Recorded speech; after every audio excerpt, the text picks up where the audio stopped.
میں جنگلوں کا شیر ہوں، میں ہولناک منظر پیش کرنے والا ہوں، مریض بغض علی کو شفا نہیں ملتی۔ بسم اللہ الرحمن الرحیم، اللہم صلی علی محمد وعلی آل محمد۔ فقال اللہ تعالی وتعاونوا علی البر والتقوى ولا تعاونوا علی الاثم والعدوان، صدق اللہ العظیم۔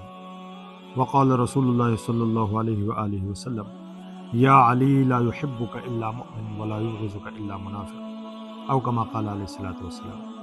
ناظرین، چند دن پہلے ایک یزیدی دجال کی وال پر ایک پوسٹ دیکھی میں نے، جس میں اس نے اس بات کی ایک دعویٰ کیا تھا کہ خیبر کے موقع پر مرحب کو جہنم واصل کرنے والا حضرت علی نہیں بلکہ محمد بن مسلمہ ہے، اور اس یزیدی نے دعوی مذکورہ پر مستدرک اور طبری کی روایات کو بنیاد بنایا تھا۔ تو ناظرین، امام ابن جریر نے دونوں روایات کا ذکر کیا ہے قتل مرحب میں، یعنی اس نے یہ بھی تذکرہ کیا ہے کہ مرحب کو قتل کرنے والا محمد بن مسلمہ ہے، اور یہ بھی ذکر کیا ہے کہ مرحب کو قتل کرنے والا حضرت علی بن ابی طالب ہے۔ ناظرین، اس نے جن روایات کو بنیاد بنایا تھا ان میں تو محمد بن مسلمہ کا بھی ذکر ہے، البتہ مولا علی کا بھی تذکرہ کیا ہے، لیکن ان کا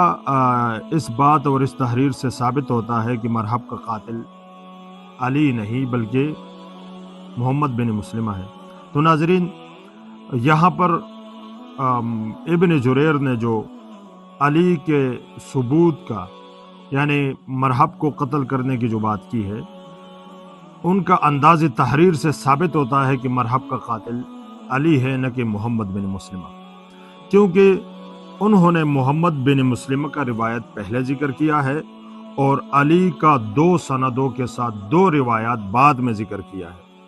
اور عام قاعدہ یہ ہے کہ بلا تنکیر و تنقید جو بات بعد میں ذکر کیا جائے وہ مصنف کے ہاں بھی راجح ہوتی ہے۔ اسی طرح مشہور سنی مالکی امام حافظ یوسف بن عبد البر قرطبی نے بھی ان دونوں روایات کا تذکرہ کیا ہے اور کہا ہے کہ محمد بن اسحاق نے مرحب کو قتل کیا ہے، حالانکہ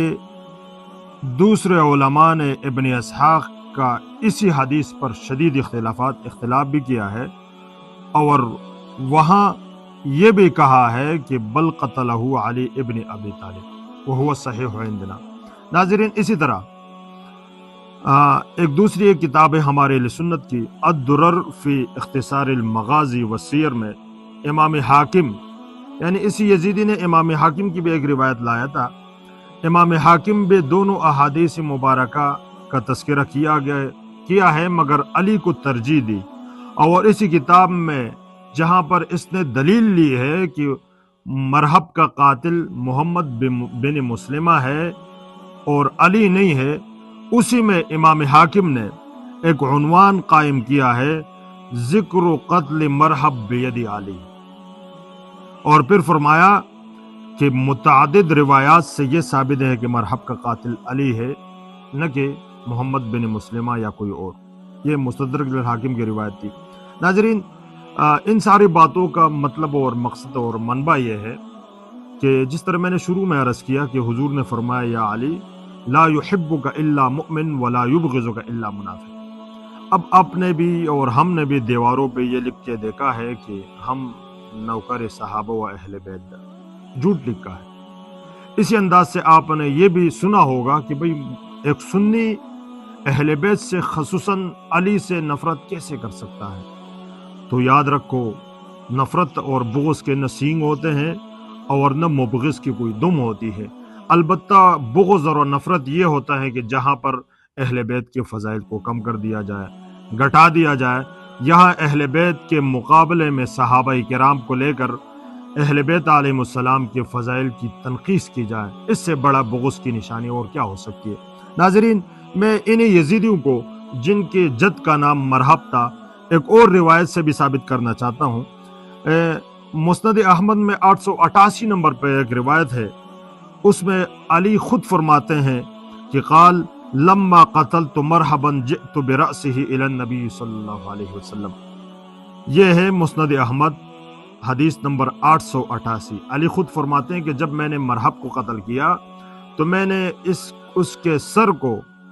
پیغمبر اسلام کی دربار میں لا کر پیش کر دیا۔ ناظرین، یہ وہ موقع ہے جہاں پر حضور علیہ الصلوۃ والسلام نے خیبر کے موقع پر یہ فرمایا تھا کہ کل میں عالم اس شخص کو دوں گا جس سے خدا بھی راضی، جس سے رسول بھی راضی، اور وہ خود بھی رسول اور خدا سے راضی ہے۔ اور پوری دنیا نے دیکھا کہ خیبر کا فتح بھی علی کے ہاتھ میں ہوا۔ ناظرین، انہیں یزیدیوں کے ہاں ان کو ایک اور بات ان کا منہ قبلے کی طرف کر کے ان سے پوچھا جائے، کیا جہاں جنگ میں رجس سنا کر اپنی بہادری کی باتیں کی جاتی ہیں، آپ کے جد مرحب نے جو رجس پڑھا تھا وہ آپ کو یاد ہے؟ ان کا رجز یہ تھا، مرحب کا جو رجز تھا، اس نے یہ کہا کہ عالم تو خیبر انی مرحب۔ جب علی کا ان کے آمنا سامنا ہوا تو وہ کہنے لگا کہ میں مرحب ہوں، پورا خیبر جانتا ہے کہ میں کیسا جنگجو ہوں اور میں سورما ہوں۔ لیکن پھر انہی یزیدیوں سے پوچھو کہ مقابلے میں مولا علی نے کیا کہا تھا اور یہ فرمان کس کا تھا؟ مولا نے فرمایا تھا، انا الذی سمتنی امی حیدرہ، میں وہ حیدر ہوں، میں وہ شخص ہوں جس کی ماں نے اس کا نام حیدر رکھا ہے۔ اور پھر یہ کہا کہ میں جنگلوں کا شیر ہوں، میں ہولناک منظر پیش کرنے والا ہوں۔ اسی لیے ناظرین، بغض اور حسد کا یہی معنی ہوتا ہے کہ ان کے مناقب کو کم کیا جائے، ان کے فضائل کو گھٹایا جائے۔ اسی لیے شاعر کہتا ہے، پیے وہ گول کر قرآن بھی اگر مریض بغض علی کو شفا نہیں ملتی۔ والسلام ورحمۃ اللہ۔